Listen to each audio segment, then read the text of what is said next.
Pakistan Peoples party کے secretary general فرت اللہ بابر صاحب سے کہ وہ آئیں اور اپنے خیالات کا اظہار کریں. فرت اللہ بابر صاحب سر ادھر آئیں.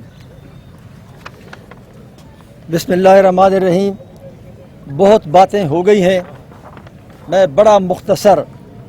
سب سے پہلے تو میں P F U J, R I U J اور تمام دوست جو یہاں موجود ہیں، سیاسی جماعتوں سے، سول سوسائٹی سے، اسد طور، سب کو آپ کو سلام پیش کرتا ہوں، خراج تحسین پیش کرتا ہوں کہ آپ نے آج اسد طور پر جو حملہ ہوا اس کے گھر کے اندر گھس کر اس کے خلاف جو آپ یہاں جمع ہوئے ہیں، میں آپ سب کو خراج تحسین پیش کرتا ہوں. میں اسد طور کو بھی خراج تحسین پیش کرتا ہوں کہ کوئی لگی لپٹی بغیر اس نے وہی بات کر دی جو اس کے اوپر جو حملہ آور تھے جو انہوں نے اس سے کہی تھی. اور اب یہ ریاست کا کام ہے، ریاست کے اداروں کا کام ہے کہ وہ اس کے اندر تحقیقات کریں.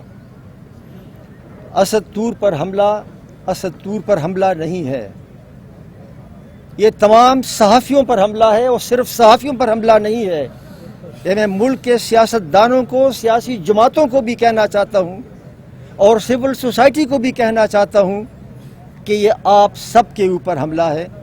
مجھے یاد ہے میں بلوچستان گیا تھا ہیومن رائٹس کمیٹی کے ساتھ، اور وہاں لاپتہ افراد کے کیمپ میں گیا. تو لاپتہ افراد کے کیمپ میں ایک خاتون نے کہا کہ دیکھیں آپ ہماری بات نہیں سنتے، لیکن ایک دن آئے گا کہ یہی چیز تمہارے گھر میں ہوگی، تمہارے اسلام آباد میں ہوگی. اس وقت یہ بات ہمیں سمجھ نہیں آئی. اسد طور اور اس سے پہلے ابصار عالم اور تمام جو واقعات ہیں، اس بوڑھی خاتون کے الفاظ میرے ذہن میں اب بھی گونج رہے ہیں کہ خبردار، اب یہ بات اسلام آباد بھی آئے گی. اور اسلام آباد کیسے آئی؟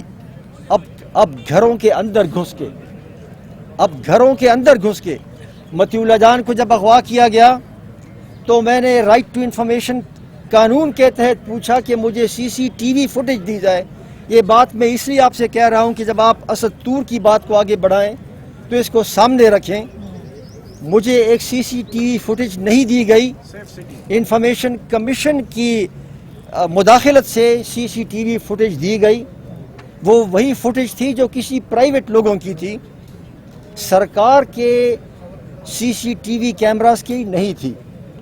چنانچہ ہم نے اس کو پھر اٹھایا اور ہم نے کہا کہ یہ تو وہ فوٹیج نہیں ہے. کہ آپ جانتے ہیں کہ جواب کیا آیا؟ جواب اس کا یہ آیا کہ فرت اللہ بابر نے تو سی سی ٹی وی فوٹیج مانگی تھی جو ہم نے دے دی، وہ تو ہم نے دے دی ہے، اس نے تو کوئی اور فوٹیج نہیں مانگی تھی. اب ہم نے ان سے پوچھا کہ بھائی ہم کو سیف سٹی پروجیکٹ کی جو فوٹیج ہے وہ دے دو، جو ابھی تک نہیں ملی. تو جب آپ مطالبہ کریں سی سی ٹی وی فوٹیج کا اسد طور کا، تو آپ ضرور یہ مطالبہ کریں کہ سیف سٹی پروجیکٹ کا جو سی سی ٹی وی فوٹیج ہے وہ دی جائے. دوسرا میں یہ کہنا چاہتا ہوں، یہاں لاپتہ افراد کی بات ہوئی، کرنل صاحب یہاں پر موجود ہیں، انہوں نے لاپتہ افراد کے کیسز کا خود بھی لاپتہ ہو گئے تھے، بڑی بہادری کے ساتھ مقابلہ کیا ہے.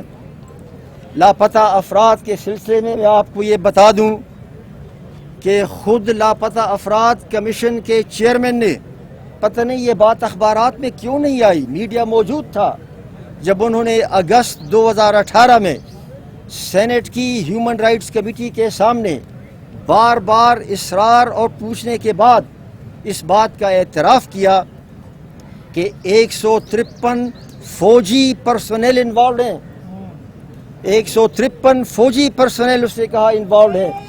اس کے بعد وہ چلے گئے، میڈیا نے ان کا تعاقب کیا، انہوں نے جواب نہیں دیا. مجھے افسوس ہے کہ انڈیپینڈنٹ اور فری میڈیا نے وہ خبر بھی نہیں دی، حالانکہ وہ کمیٹی کی جو میٹنگ تھی وہ اوپن تھی میڈیا کو، وہ ان کیمرہ میٹنگ نہیں تھی، کلاسیفائیڈ نہیں تھی. اس لیے میں آپ کے سامنے یہ بات رکھ رہا ہوں. اور اس کے بعد خود آئی ایس پی آر نے برملا کہا کہ ہم نے جی ایچ کیو کے اندر ایک سیل بنایا ہے مسنگ پرسنز کے بارے میں، اور بہت جلد فیصلہ ہو جائے گا. اس کو بھی 2 سال ہو گئے. اگر خود کمیشن آن انفورسڈ ڈس اپیئرنسز کا سربراہ کہہ رہا ہے کہ 153 فوجی ہیں، اگر خود ISPR کہہ رہا ہے کہ GHQ میں سیل بنا ہے، تو میں کیسے یہ نہ مانوں کہ لاپتہ افراد کے پیچھے ریاست کے ادارے ہی ہیں؟ اس لیے آج جو یہاں سے آواز اٹھے تو وہ یہی آواز ہو لاپتہ افراد کے بارے میں، اس میں بھی ریاستی ادارے ہی ملوث ہیں۔ اور اس لیے میں کہہ رہا ہوں کہ اسد طور کے کیس میں بھی یہ اب تحقیقات ہو جانی چاہیے، اب دودھ کا دودھ اور پانی کا پانی ہو جانا چاہیے، and everybody must come forward. اگر ہم آج نہیں آئیں گے، اگر میں آج آگے نہیں آتا تو کل میرے گھر پر یہ حملہ ہوگا اور میرے لیے بھی کوئی آواز نہیں اٹھے گی۔ اور آخری بات میں یہ کہنا چاہتا ہوں، مجھے بڑا دکھ ہوا جب اسد طور پر حملہ ہوا تو خود صحافی برادری کے اندر کچھ لوگ ایسے تھے جنہوں نے الزام لگایا وکٹم کے اوپر، اور مجھے یاد ہے، میں سیاسی بات نہیں کرنا چاہتا، لیکن شہید بے نظیر بھٹو نے کہا تھا کہ بلیم دا وکٹم، وہ بھی وکٹم تھی اور بلیم کیا وکٹم کو، اور وکٹم کو بلیم کرنے کے بعد انہی کو جیل بھیجا جاتا ہے۔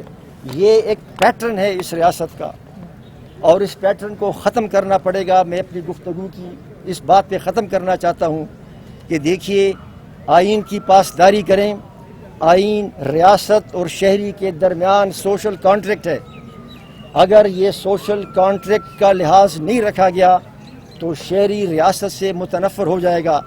میں عمر کے اس حصے میں ہوں کہ میں نے اپنی آنکھوں سے دیکھا، میں نے بنگلہ دیش کو اپنی آنکھوں سے بنتے دیکھا، جب وہاں کے لوگ، وہاں کے شہری ریاست سے متنفر ہو گئے۔ آخری فلائٹ جو ڈھاکہ سے آ رہی تھی پاکستان PIA کی 25 مارچ 1971 کی، میں اس جہاز کا مسافر تھا اور میں نے دیکھا اپنی آنکھوں کے ساتھ کہ کیا ہوا۔ میں اربابان اقتدار کو وارن کرتا ہوں کہ اگر اپنے طور طریقے نہیں بدلو گے تو بنگلہ دیش سے سبق سیکھو، خدا نخواستہ 16 دسمبر ایک دفعہ پھر ری انیکٹ ہو جائے۔ اللہ اس دن سے بچائے۔ میں آپ سب کا شکر گزار ہوں۔ ظلم کے یہ ضابطے ہم نہیں مانتے، ظلم کے یہ ضابطے ہم نہیں مانتے، لاٹھی گولی کی سرکار نہیں چلے گی، لاٹھی گولی کی سرکار نہیں چلے گی۔